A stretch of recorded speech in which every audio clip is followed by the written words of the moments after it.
नमस्कार मंडळी, मी उमा माझ्या पेजवर तुमचं स्वागत करते. हे धावपळ पाहून तुम्हाला समजलंच असेल आज काहीतरी विशेष आहे. आज आहे राजूचा बड्डे.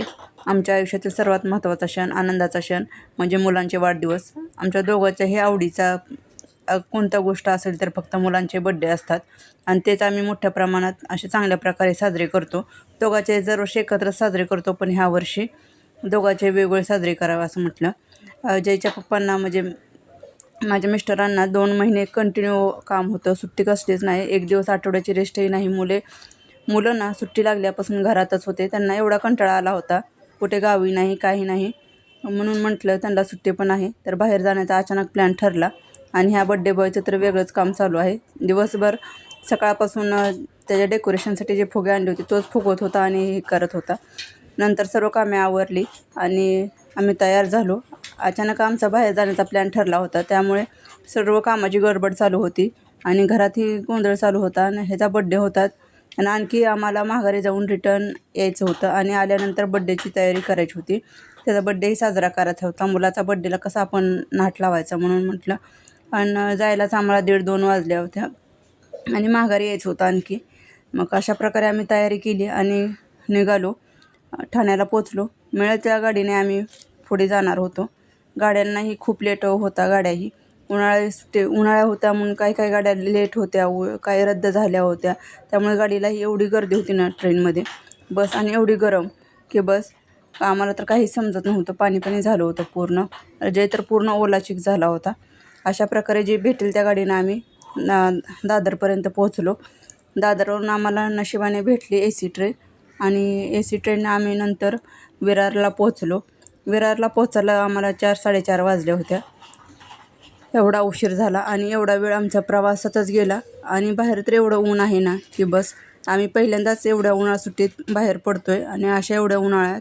त्यामुळे एवढं ऊन जाणवत होतं आणि त्या उन्हाचा एवढा त्रास होत होता आम्हाला, काही समजत नव्हतं. मुलंही कोमेजून गेली होती. आम्हाला वाटलं आम्ही ह्या डोंगरावर कसं चढणार, जायलाच नको होतं. उगाचच आलो असं आम्हाला खूप पश्चाताप होत होता. पण म्हटलं आलो आहे तरी आपण जाऊन येऊया. मुलाचा बड्डे आहे, फिरण्यासाठी तर आलो आहे. आपण जर आळस केला तरी मुलांनाही काही बघायला भेटणार नाही. त्यामुळे अशा प्रकारे टोप्या वगैरे घातल्या, स्कार्फ घेतला, ओठी घेतली. इथून जीवदानी मंदिर आहे आणि 1600 पायऱ्या आहेत चढण्यासाठी आणि इकडून रोपवे आहे. इथं वरती जो मंदिर बिल्डिंगसारखी दिसतंय ना ते मंदिर आहे. 6 मजल्याचं मंदिर आहे ते. आम्ही रोपवेचा मार्ग निवडला. अशा प्रकारे हो का इथून रोपवेचं तिकीट भेटतं आहे. अशा लाईनसाठी आता काही गर्दी नव्हती एवढी जास्त. प्रत्येकाला माणूस 250 रुपये तिकीट, अशा प्रकारे आमच्या चौघाचं आम्ही तिकीट काढलं. आणि रोपवेसाठी असं बसण्यासाठी आतमध्ये हे होते जागा. जास्त करून गुजराती मारवाडी लोक जास्त होते. मुलं मात्र खूप एन्जॉय करत होते. आम्हीही पहिल्यांदा रोपवेची राईड करणार होतो. आम्हालाही खूप छान वाटत होतं. सर्वजण जे बसले होते ना ते प्रत्येकजण भेद बसलं होतं. प्रत्येकजण जय माता दी जय माता दी असं जयघोष करत होतं. खूप घाबरले होते. गणपती बाप्पा मोरया असं म्हणून सुरुवात केली. छान प्रकारे आमचा प्रवास तरी झाला. अशा प्रकारे राजू तर उभा राहूनच प्रत्येक गोष्ट बघत होता. बाजूचा डोंगर उन्हामुळे पूर्ण वाळलेला आहे. पावसाळ्यात खूप छान हिरवीगार झाडी आणि निसर्गरम्य वातावरण खूप बघण्यासारखं असतं. पण आम्हाला म्हटलं परत भेटेल वेळ नाही म्हणून गेलो. मंदिराच्या आतील कॅमेरा बंदी होती त्यामुळे तिथला काही शूट घेतला नाही. अशा प्रकारे बाहेर पूर्ण एक सभा मंडप आहे 8व्या मजल्यावरती. ऊन तर खूप होतं. बाहेरून अशी खालचे बिल्डिंग एरिया असा खूप छान दिसतो. हे मेट्रोचं स्टेशन आहे किंवा ते बनवलेला मार्ग आहे. लहान आपल्याला दिसतो तो. वरून असा हे छान प्रकारे डोंगरावरून खालची आपल्याला दिसतं घरं हे वगैरे किती सुंदर एवढं दिसतं. आणि हे मोठा सभामंडप आहे. इथं म्हणजे बोकड बकरी असं बंदी आहे त्यासाठी.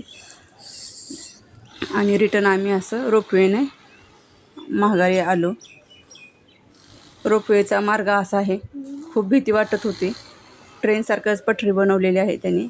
अशा मार्गे जायचं आहे आणि सीन असा दिसतोय. म्हटलं तुम्हालाही काय गोष्टी शेअर कराव्या. शेवट पोचलो आम्ही. खाली पोचलो तर ह्या मावशी आम्हाला भेटल्या आणि मग काहीतरी खायला मागत होत्या. मग म्हटलं चला आपल्याजवळ डबा होता चपाती भाजी त्यांना दिली. खूप आनंदाने त्यांनी आशीर्वाद दिला आणि बाहेर गेल्या. तुम्हाला असं कोण भेटतं का? मला नक्की कमेंटमध्ये सांगा. तुमचा प्रवास कसा असतो? थोडीफार खरेदी केली, केक घेतला आणि आल्यानंतर आम्ही बड्डेची अशी तयारी केली. साधा सिंपलच आम्ही खूप उशीर झाला होता आणि बड्डे साजरा केला. तुम्हाला हा माझा व्हिडिओ कसा वाटला मला नक्की कमेंटमध्ये सांगा. भेटू Happy birthday, dear Raju. Happy birthday.